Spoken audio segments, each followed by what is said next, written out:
La contaminación del aire es un asesino en serie, cuyas víctimas son invisibles.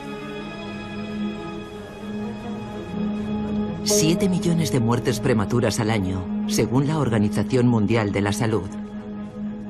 Una cifra corroborada por datos científicos muy concretos. Sus agentes letales son los gases y las partículas finas, despedidos a la atmósfera por la actividad creciente de las fábricas, la calefacción urbana o el transporte por carretera.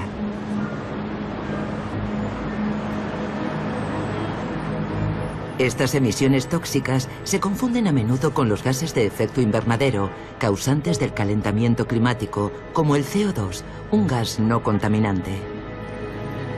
Pero aunque provienen de las mismas fuentes, conllevan otras consecuencias. Los efectos del cambio climático se manifestarán con mucha intensidad a lo largo de las próximas décadas.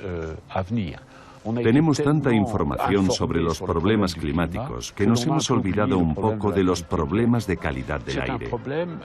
Es un problema a muy corto plazo, un problema que se plantea desde hoy mismo porque afecta nuestra salud, porque en el fondo afecta a la gente de hoy. La contaminación atmosférica afecta a todas las megalópolis del mundo a diferentes escalas. Pero las más azotadas son las capitales emergentes, un síntoma de su desarrollo desenfrenado. Las ciudades indias y chinas rebasan periódicamente los umbrales de alerta, exponiendo sus poblaciones a un riesgo sanitario mayor. Las metrópolis más ricas no se libran, ni en América ni en Europa. Sufren una contaminación crónica con efectos nocivos a largo plazo. De París a Ciudad de México, pasando por Los Ángeles y Pekín, la comunidad científica ha dado la señal de alarma. Las ciudades libran hoy una batalla contra esta amenaza, el primer riesgo medioambiental para la salud pública.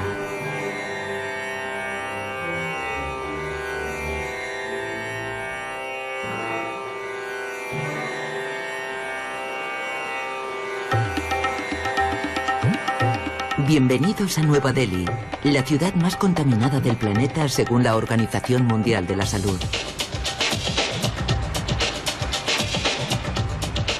Con sus 8 millones de vehículos, el doble que hace 10 años, la capital india está viviendo una era de crecimiento desbocado que condena a sus 25 millones de habitantes a un infierno atmosférico.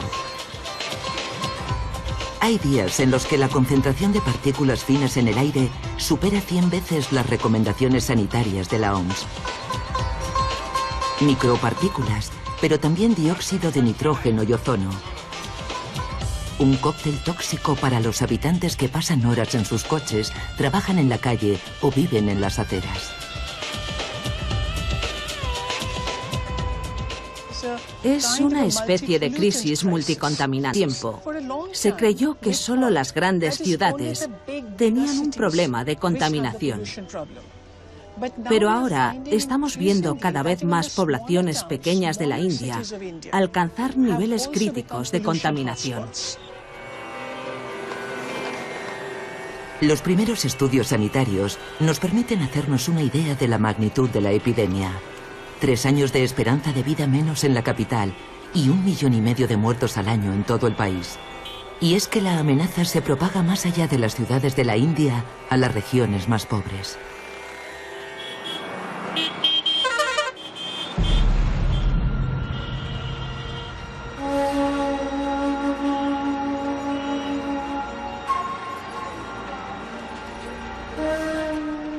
La cuenca del Singrauli es el pulmón energético de la India.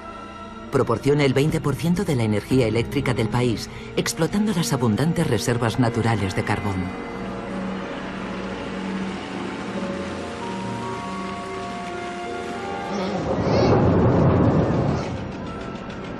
Con sus centrales eléctricas y sus minas desarrolladas a marchas forzadas en los últimos 40 años, Singrauli se ha convertido en una región maldita.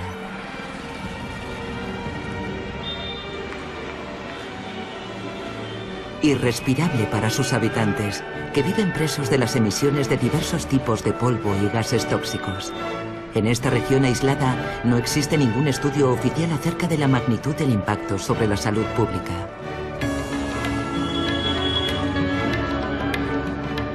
En el hospital del distrito de Guaidán, los médicos asisten impotentes a esta lenta agonía. El Dr. Singh lleva 22 años observando una explosión de las infecciones pulmonares y las alergias severas. Respire. Respire.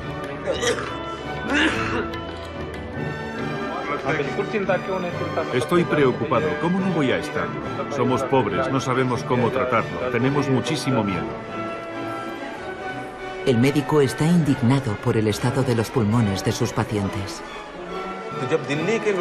A lo mejor los habitantes de Nueva, en todas las autopsias que hemos hecho en la región, ya estuvieran enfermos o no, los sujetos siempre presentaban partículas de carbón en la superficie de la pleura. Nuestros pulmones están infectados.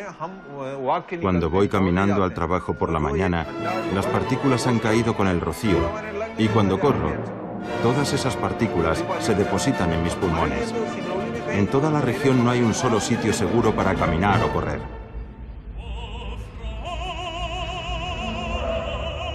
A pesar de los riesgos sanitarios, el gobierno prevé duplicar su producción de carbón en los próximos 5 años. El objetivo, proporcionar electricidad a los 300 millones de indios que aún no tienen acceso a ella. El ministro de Medio Ambiente reivindica ese imperativo y se niega a recibir lecciones de las potencias occidentales. En Delhi hemos cerrado ya 3 unidades contaminantes y vamos a ajustar otras 2 unidades a las normativas. Estamos planeando construir nuevas centrales en lugares aislados en vez de en ciudades. Es una forma de encontrar un equilibrio. Pero no olvidemos que Estados Unidos también exporta carbón. Si de verdad tanto les molestan las emisiones, los estadounidenses deberían dejar de exportar carbón. Pero no lo hacen, y aún así se permiten darnos lecciones. Europa consume 10 veces más carbón que la India, y eso supone contaminación. Nuestra contaminación solo se va a multiplicar por 2, y daremos acceso básico a la electricidad a los más pobres. Todo el mundo en este planeta tiene derecho a usar la energía del carbón, y a la India se le quiere negar.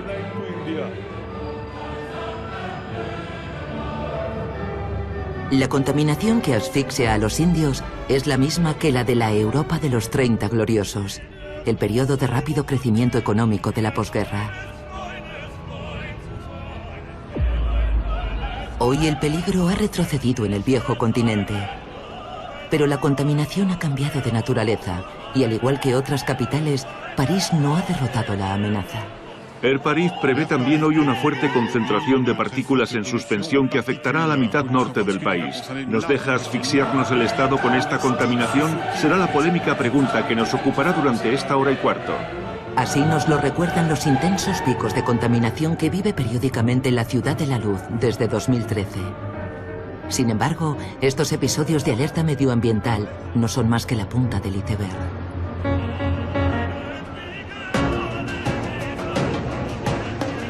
Los parisinos respiran mal todo el año, un aire viciado que les hace perder 6 meses de esperanza de vida.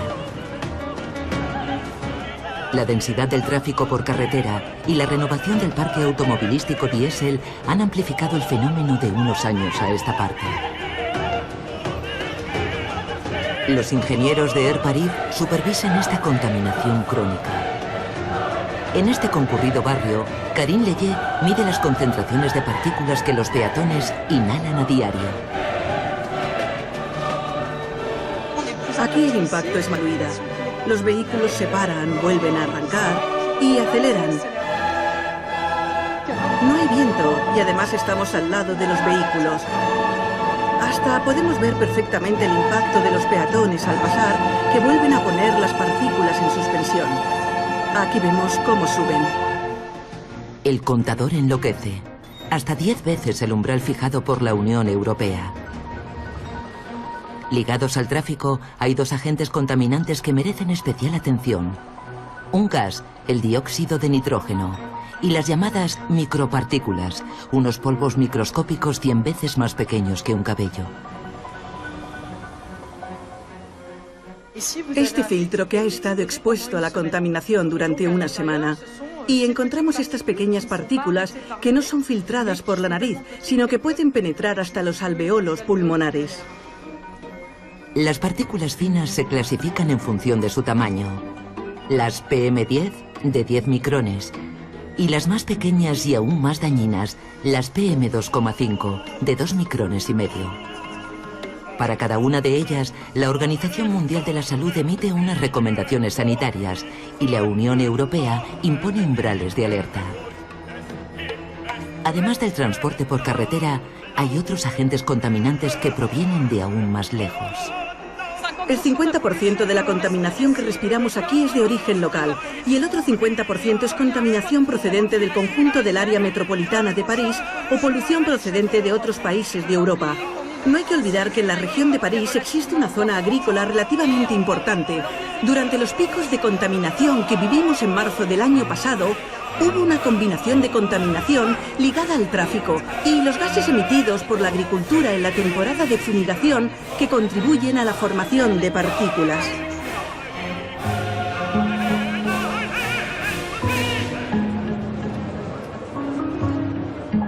¿Cómo se fabrican estas nubes de contaminación que se ciernen sobre nuestras ciudades tanto en invierno como en verano? Los investigadores del Laboratorio Interuniversitario de Sistemas Atmosféricos estudian toda la complejidad química de la atmósfera gracias a esta máquina. Vamos a inyectar en esta cámara de simulación el mismo tipo de... Hoy, el equipo de Jean-François Dusan está reconstruyendo artificialmente un pico de contaminación de verano. Los químicos inyectan en esta cámara aire puro, humedad y dos de los llamados contaminantes primarios que se forman todos los días en nuestra atmósfera. Te lo dejo así, Eduard, sincronicemos. Un componente del humo despedido por los coches, el xileno, y un gas que también producen los automóviles, sobre todo los diésel, el dióxido de nitrógeno. Adelante, Eduard. Solo falta simular el efecto del sol con estas lámparas para que se produzca la reacción química. Dura varias horas. Es un experimento totalmente invisible, pero para entenderlo mejor lo hemos reconstruido. Bajo el efecto del viento, los contaminantes se dispersan, pero sobre todo se mezclan y bajo el efecto del sol se transforman. De esta forma, los contaminantes inyectados crean nuevas sustancias, los llamados contaminantes secundarios. Son partículas finas y un gas, el ozono. Surgen nuevos gases, generalmente mucho más tóxicos y más irritantes, y nuevas partículas que son cancerígenas. Son sustancias que plantean muchos problemas. La atmósfera es un inmenso reactor químico. Cada día inhalamos gases y partículas primarias. Pero cuando se transforman, padecemos en invierno picos de contaminación de partículas secundarias, fruto del tráfico por carretera, la calefacción y la fumigación agrícola. En verano vivimos episodios de contaminación de ozono ligados al calor. Cuanto más se mezclan las fuentes y los contaminantes, más difícil de combatir es el fenómeno. Los picos de contaminación forman una nube fotoquímica en nuestras ciudades. Son como una tapadera que cubre la parte baja de la troposfera, la capa de la atmósfera en la que vivimos. La altura de esta tapadera puede oscilar entre 2.000 y 250 metros en función de la temperatura ambiente. Cuanto más baja es la nube, más tóxica. Porque entonces se produce un fenómeno de acumulación de contaminantes. Esta nube fotoquímica reacciona de manera diferente en función de las condiciones meteorológicas. La lluvia arrastra los contaminantes al suelo, mientras que el viento los dispersa. Y una situación anticiclónica mantiene la nube estancada.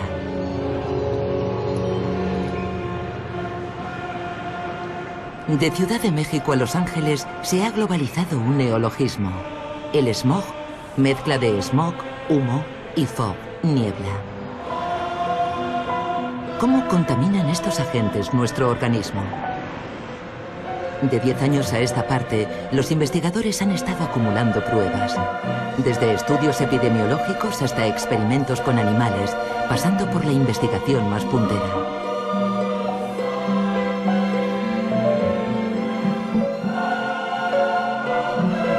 El Instituto Adolf Merkle está especializado en la biología celular. La profesora Barbara Rotten lleva 4 años estudiando en este laboratorio la toxicidad de las nanopartículas emitidas por los motores de nuestros vehículos. Son partículas ultrafinas de menos de 1 micrón de diámetro. Aquí pueden ver una partícula individual. Y aquí, o aquí, son aglomerados de varios cientos de nanopartículas.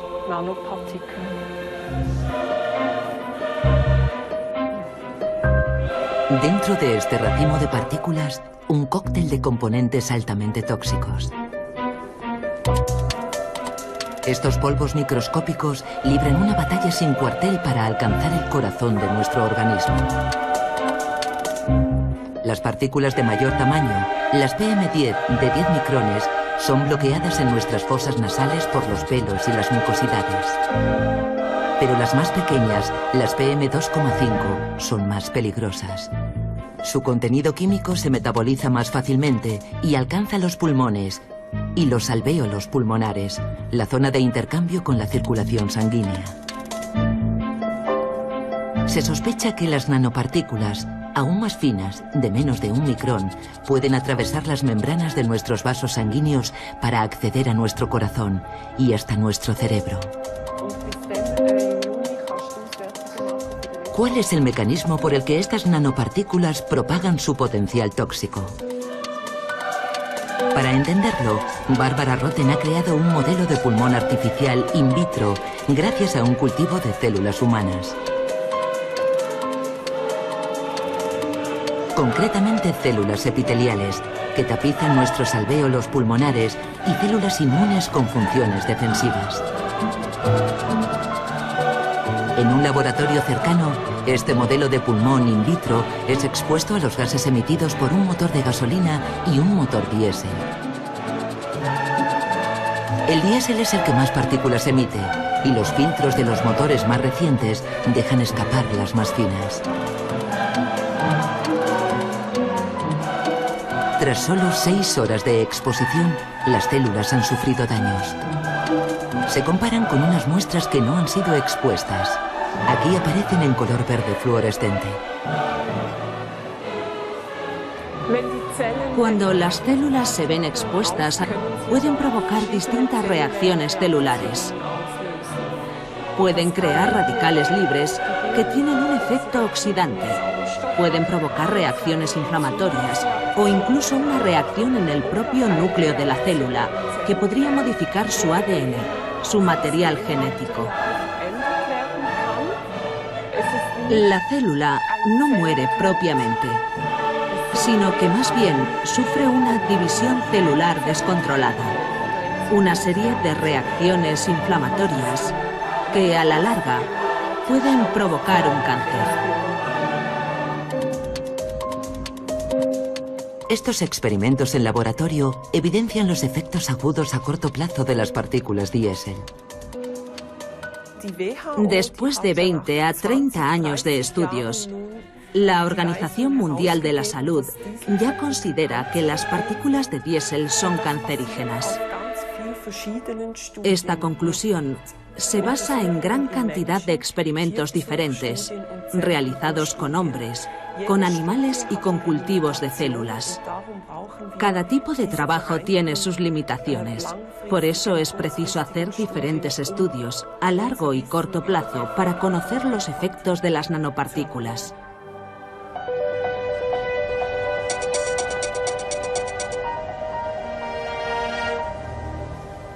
Todos los estudios concuerdan. La contaminación del aire acorta nuestra esperanza de vida. Las investigaciones se aceleran. Los científicos han llegado incluso a hacer visibles los efectos de la contaminación en nuestro organismo. En Sao Paulo se está llevando a cabo un experimento único en el mundo desde hace más de un año. El profesor Saldiva trabaja con cadáveres. Este patólogo se ha propuesto determinar cómo la contaminación puede acelerar una enfermedad y provocar la muerte. La autopsia nos permite, sobre todo, acceder a todos los órganos. Fragmentos de tejidos que muestran las modificaciones en la estructura de los pulmones, los vasos sanguíneos o el cerebro, y que también nos permitirán comprender los factores que han causado su inflamación. Tras la autopsia, los pulmones son extraídos y sometidos a un examen exhaustivo. Estos pulmones pertenecen a un hombre de 63 años, no fumador. Paulo Saldiva se interesa especialmente por el black carbon, las partículas producidas por la combustión, sobre todo de los motores de automóvil. Sabemos de qué ha muerto este hombre. Padecía una enfermedad renal y una infección, no ligadas a la contaminación necesariamente, aunque uno de los efectos de la contaminación es reducir nuestro sistema inmune. Todos los cuerpos de las personas que hemos autopsiado en Sao Paulo presentaban este tipo de depósito en mayor o menor grado. En cada individuo nos fijamos en el color original del pulmón, que es este. Vemos que hay una especie de frontera entre la parte sana y la que podemos achacar a la inhalación de contaminantes.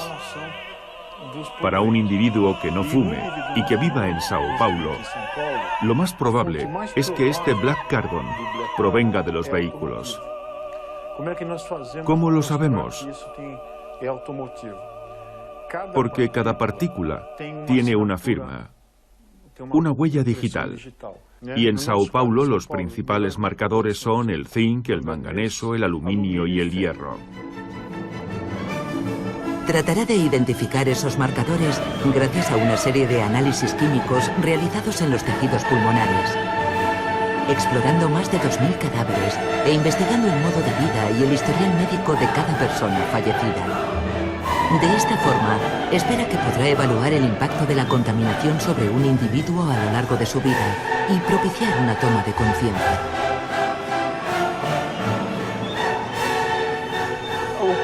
La lucha contra la contaminación no genera aún un consenso.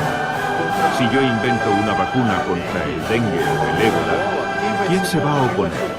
Pero si propongo limitar los combustibles, el diésel, y limitar el transporte individual para favorecer el transporte público, no habrá un consenso. Creo que ha llegado el momento de reconocer que estamos ante una situación de emergencia sanitaria comparable con otras catástrofes. Sabemos que la contaminación atmosférica es cancerígena, como el tabaco y el amianto. Provoca cánceres y enfermedades respiratorias, pero también patologías cardiovasculares. Un total de 7 millones de víctimas al año. La OMS advierte a la opinión pública. Tenemos la responsabilidad de dar la voz de alarma y declarar que es un factor de riesgo importante. Si no tomamos medidas para proteger a las poblaciones y alertar a los gobiernos, las empresas y la sociedad civil, no podremos ayudarlos a protegerse. Ahora bien, no podemos tomar medidas por ningún país.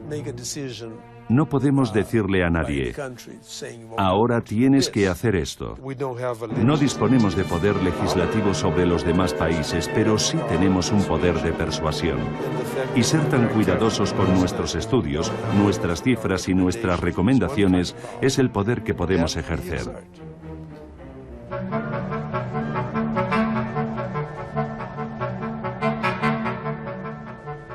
Hasta ahora, los estados han sacrificado el medio ambiente en el altar del crecimiento. ¿Cómo combaten esta plaga? Hoy, todas las miradas están puestas en un país, China.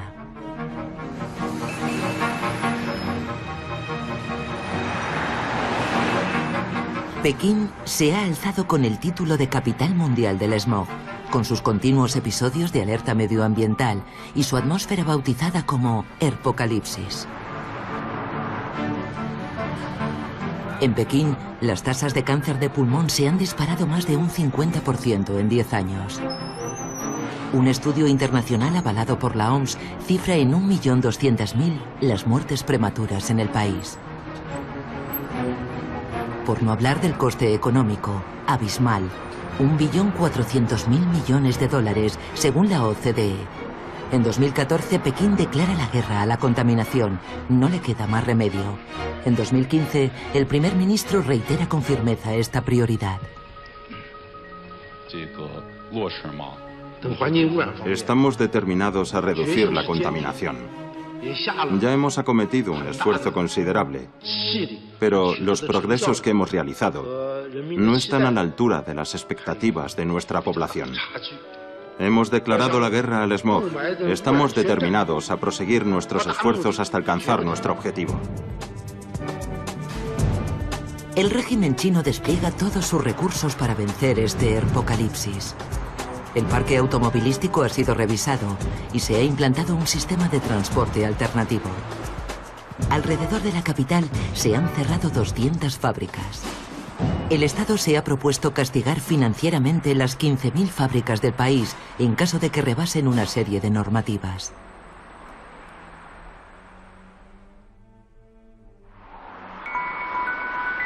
Dos años más tarde, los resultados siguen siendo insuficientes.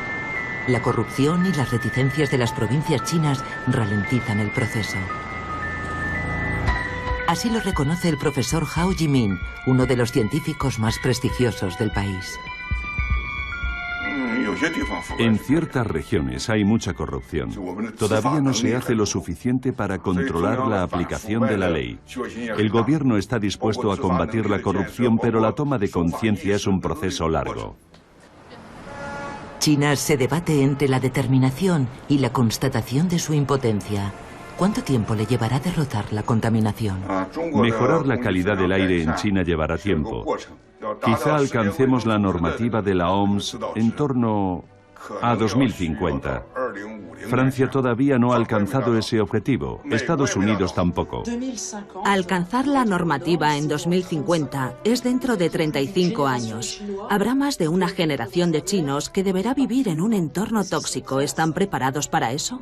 Ustedes, los franceses, no han alcanzado esos niveles en 2 generaciones y, sin embargo, parecen felices. La sociedad china se ha cansado de asfixiarse y se ha sumado a la lucha medioambiental.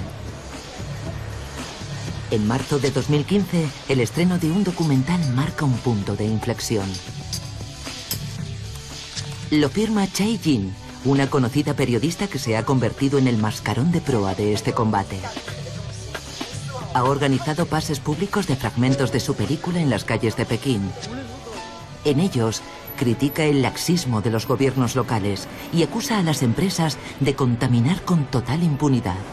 Este olor de dióxido de azufre proviene del humo. No puede ser.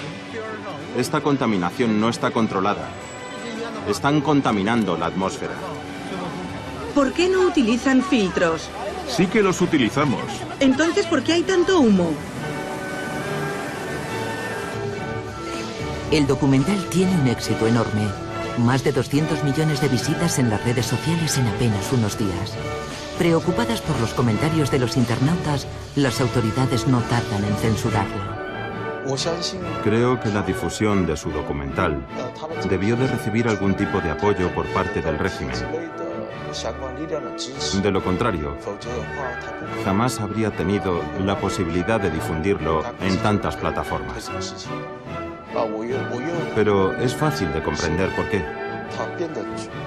En cuanto empezó a tener más repercusión, el gobierno sintió la necesidad de censurarlo.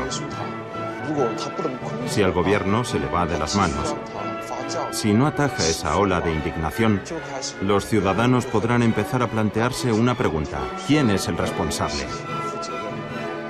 Si el gobierno no logra proteger a su pueblo y resolver los problemas medioambientales, puede perder toda credibilidad.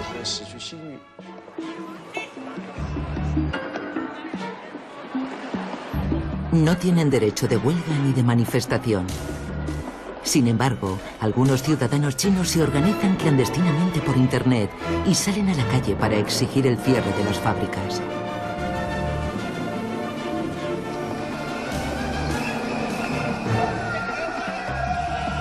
A veces, estos actos espontáneos, pero frecuentes, logran doblegar a las autoridades. Pekín no puede seguir ignorando que su guerra contra la contaminación se ha convertido en una cuestión de estabilidad social. Pero, ¿qué medidas han tomado otras megalópolis que se enfrentaron a la misma crisis medioambiental hace 25 años?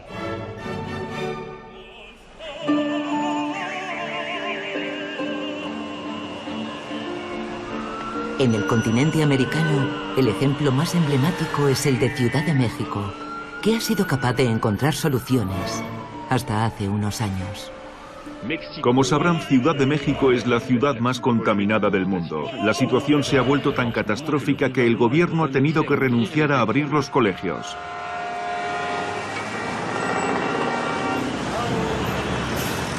En 1990, Ciudad de México es un valle irrespirable, rodeado de 40.000 fábricas y atravesado por 3,5 millones de vehículos que consumen gasolina con plomo. La capital no tiene más remedio que actuar con contundencia. Deslocaliza fábricas, prohíbe circular un día a la semana y también ordena un control técnico anual de los vehículos para excluir los más contaminantes. El gobierno asegura que antes de finales de año todos los coches habrán pasado por un centro de control como este y habrán reparado su motor. Hoy, Ciudad de México ha ganado 200 días de aire sano al año, según la normativa mexicana, que aún está muy por debajo de la de la OMS. Pero las autoridades ejercen una vigilancia permanente. Controlan la calidad del aire como si fuera un cazo de leche en el fuego. Y el ayuntamiento ha adoptado el principio de la ecología punitiva.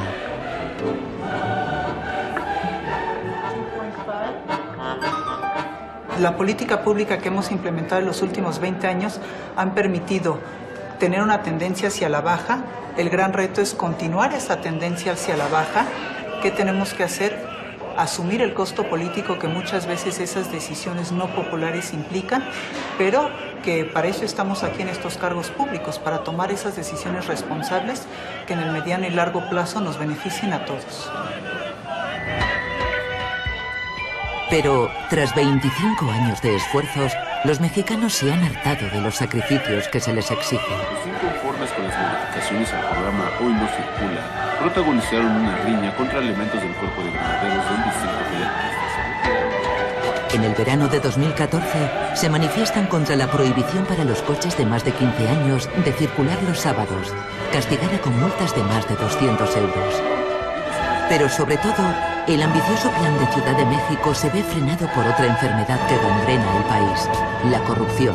Constancio Rodríguez es taxista y conoce los trucos de los mexicanos para sortear las leyes. Porque un policía agarra a uno que no está circulando, que no debería circular, y lo primero que hace es pedirle dinero y ya lo deja circular. Le dan una clave en el cual pueda circular ya todo el día y no hay ningún problema. ¿Podrá la ciudad superar este bache? Entre la mala praxis y la urbanización tentacular, la contaminación vuelve a alcanzar niveles alarmantes en Ciudad de México. La capital tiene que acceder a una nueva fase. Y la esperanza viene de los nuevos líderes medioambientales. Marta Delgado encabeza la campaña para imponer las ecobicis. Su objetivo es convencer a los mexicanos de su uso y también exige a las autoridades soluciones de transporte sostenibles. Aquí además tenemos reglas mucho más estrictas que son únicas en la zona metropolitana y ciertamente sería muy bueno pensar que todas estas reglas y políticas se extienden a lo largo del territorio nacional. En la Ciudad de México, los habitantes de la ciudad pienso que han hecho suficientes esfuerzos. Necesitamos pensar en otro tipo de medidas que puedan hacer que la población encuentre el transporte público más conveniente. Hay que poner las soluciones que son convenientes para las personas. No solo esperar a que las personas tengan una conciencia de los problemas muy diversos que tiene la sociedad. problemas de salud, de economía, de civilidad, de urbanismo, de limpieza, de ecología. Es pues toda una campaña cultural, una revolución cultural que necesitamos tener. Ciudad de México está contra la espada y la pared. Dentro de 10 años, el 80% de los mexicanos vivirá en las ciudades. Una perspectiva que amplía el desafío ecológico.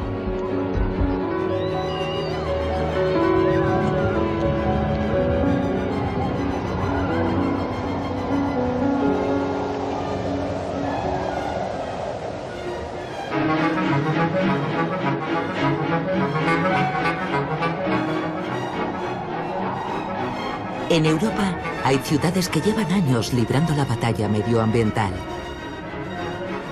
Berlín, pionera en políticas verdes, es el mejor ejemplo.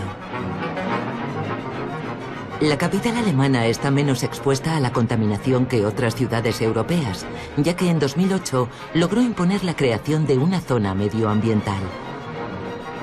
Un centro protegido al que no pueden acceder los coches más contaminantes. Si no tienen esta pegatina, los automovilistas se exponen a una multa de 40 € y a perder un punto del carné. Martin Lutz es uno de los arquitectos de este plan anticontaminación. Aquí es donde empieza la zona medioambiental. Tras 8 años de vigencia, Berlín no sabe aún cómo cuantificar el beneficio sanitario para sus habitantes, pero hay cifras que hablan por sí solas. Las partículas de diésel han disminuido en un 50%. Es solo uno de los tipos de partículas finas para los que tenemos umbrales de alerta. Y la concentración total de partículas ha disminuido en un 10%. Es una cifra considerable, ya que no existe casi ninguna otra medida aislada que tenga un efecto semejante.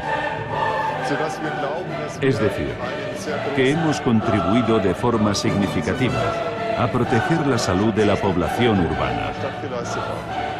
La capital alemana aspira a alcanzar la normativa europea antes de 2020, pero aún le queda camino por recorrer. Las tasas de dióxido de nitrógeno siguen siendo elevadas. La razón es que tenemos muchos más vehículos diésel que antes. Por desgracia, estos vehículos, sobre todo los de última generación, emiten mucho más dióxido de nitrógeno que el que sugieren las normativas europeas.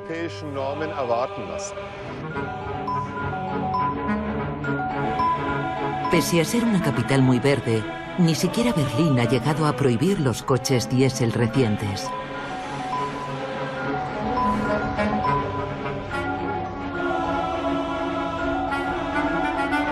Sin embargo, sí hay un país que concentra todas las críticas a este carburante cancerígeno, según la OMS, Francia. Es el país más dieselizado del mundo, pero en noviembre de 2014, estas declaraciones parecen marcar un antes y un después. Ha sido un error decantarse por los motores diésel durante tanto tiempo. Hay que corregir progresivamente ese error con inteligencia y pragmatismo. Desde este discurso, ¿qué medidas concretas ha tomado el Estado francés? Tras ser interrogados por una comisión de investigación parlamentaria en junio de 2015, los fabricantes de automóviles están en el punto de mira. Christian Chapel, ¿jura usted decir toda la verdad y nada más que la verdad? Diga lo juro. Lo juro. Según ellos, sus nuevos motores diésel son tan limpios como sus motores de gasolina, una versión más que discutible. Los test de contaminación de todos los vehículos europeos se realizan en laboratorio, por lo que no reflejan las condiciones reales de conducción. Todo se ha vuelto aún más opaco en septiembre de 2015, tras destaparse el escándalo de Volkswagen, que manipuló los niveles de contaminación de sus motores. Las ONGs reclaman más transparencia. A falta de test más robustos, no creemos a los fabricantes diciendo que sus vehículos diésel son limpios. Con estos niveles de dióxido de nitrógeno, los vehículos diésel no son la panacea.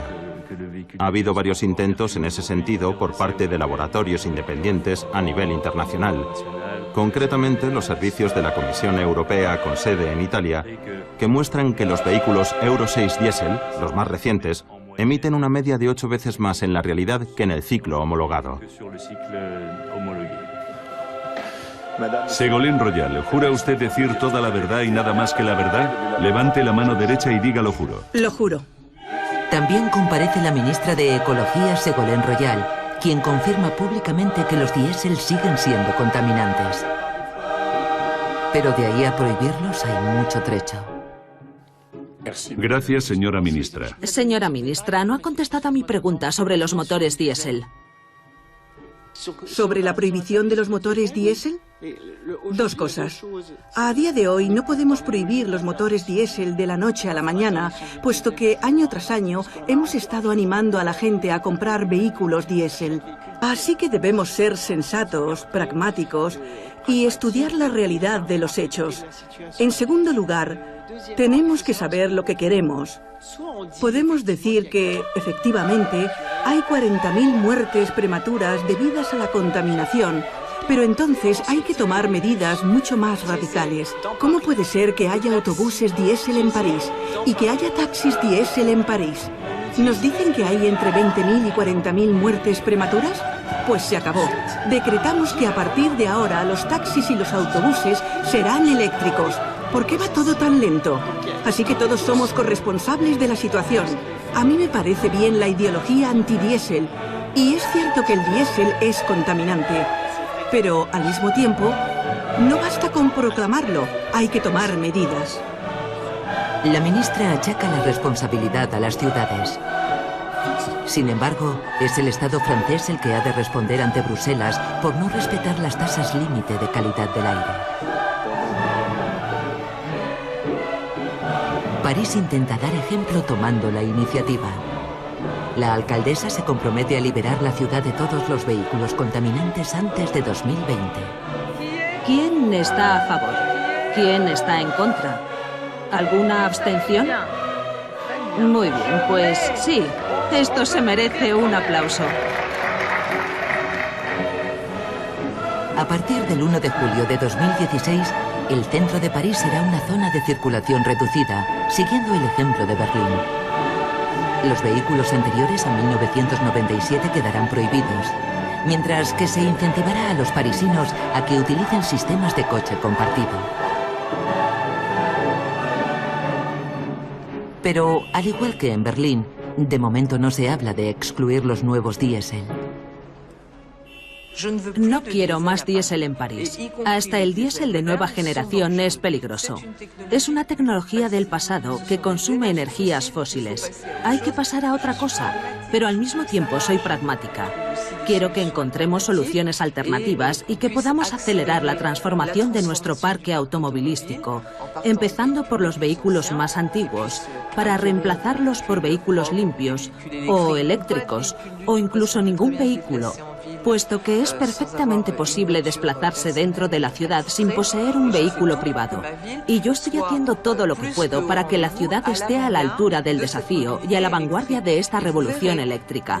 Ya verán cómo en 2020 el paisaje de París no será el mismo. Mientras las ciudades y los estados se pasan la pelota, las medidas siguen siendo demasiado puntuales. La batalla del aire muestra así sus limitaciones.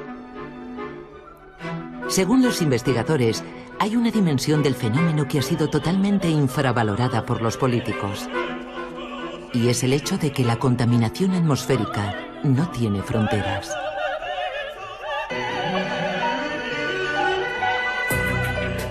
La prueba científica nos llega de la mano de los satélites, verdaderos escáneres de la atmósfera.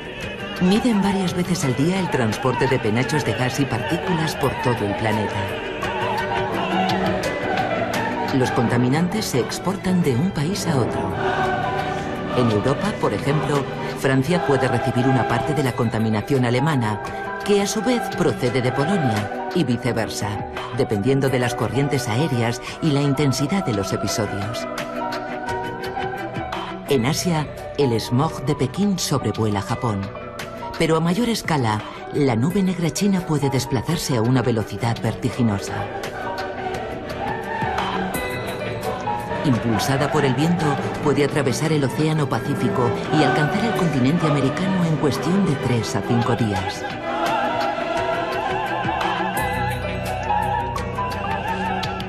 En Boulder, verdadera meca del clima y la química atmosférica, los investigadores llevan varios años estudiando este fenómeno. El equipo de David Edwards sigue el rastro del ozono, un gas nefasto para la salud y los cultivos. Estamos viendo cada vez más el impacto de la contaminación que recorre largas distancias. Podría representar un pequeño porcentaje, un 5%, pero hay estudios que sugieren que podría ser de hasta el 10%. Por ejemplo, en el caso de las tasas de ozono observadas en la costa oeste de Estados Unidos, que procederían en parte de China. Hay estudios que apuntan a que el hecho de deslocalizar las fábricas estadounidenses e implantarlas en otros países, sobre todo en Asia, puede haber producido más emisiones contaminantes procedentes de Asia, que luego efectúan un viaje intercontinental y regresan a Estados Unidos. De ser así, sería una situación bastante irónica.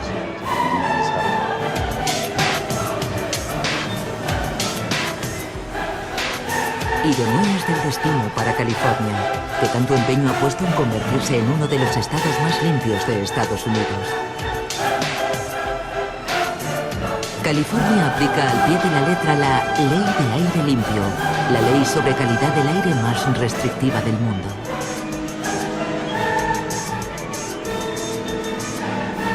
En Los Ángeles, todo un símbolo de éxito medioambiental en los años 90, las concentraciones de ozono y partículas finas vuelven a estar al alza.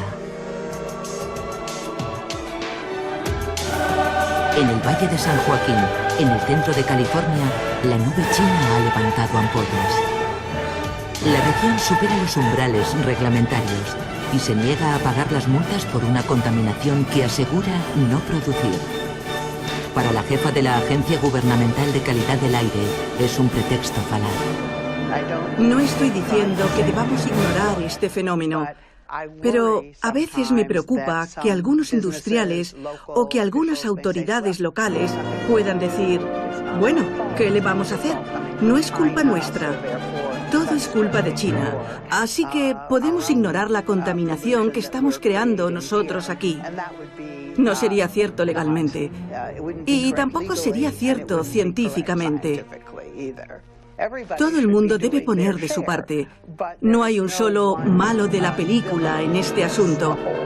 Todo el mundo comparte la responsabilidad.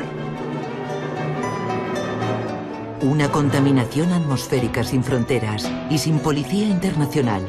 No existe ningún tratado mundial, ni siquiera un índice común de calidad del aire. Frente a la emergencia, el prestigioso climatólogo Guy Brasser aboga por una gobernanza mundial de la contaminación del aire.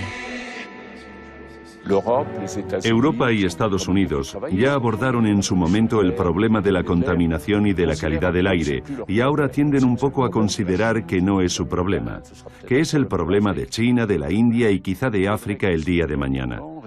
Pero los gobiernos deberían ver un poco más allá de la punta de su nariz y comprender que la contaminación en China y la India, aunque no sea de forma directa y visible, también será un problema a largo plazo para nosotros en Europa y en el continente norteamericano. Todavía no hemos conseguido convencer a la clase política internacional de la necesidad de un gran acuerdo internacional sobre el problema de la contaminación. No se trata solo de decir a los países, no contaminéis. Se trata de ayudar a los países a desarrollar su economía, sus infraestructuras y su sistema industrial al tiempo que limitan sus emisiones. Y tenemos que ayudarlos. No podemos esperar 10 años más. Hay que hacerlo cuanto antes. Una emergencia cuya solución exige políticas globales y otras formas de producir y vivir en las ciudades. Los activistas llaman a una movilización planetaria como la que existe para el cambio climático. Para ellos, la batalla del aire apenas acaba de empezar. Es una batalla que no va a acabar porque para el año 2050 tendremos el 75% de personas viviendo en las ciudades. Y esto puede representar un gran problema, pero también importantes oportunidades, y controlar y eficientar la forma de vida de la mayoría de la población mundial. Creo que tenemos que diseñar nuestras ciudades en beneficio de sus habitantes.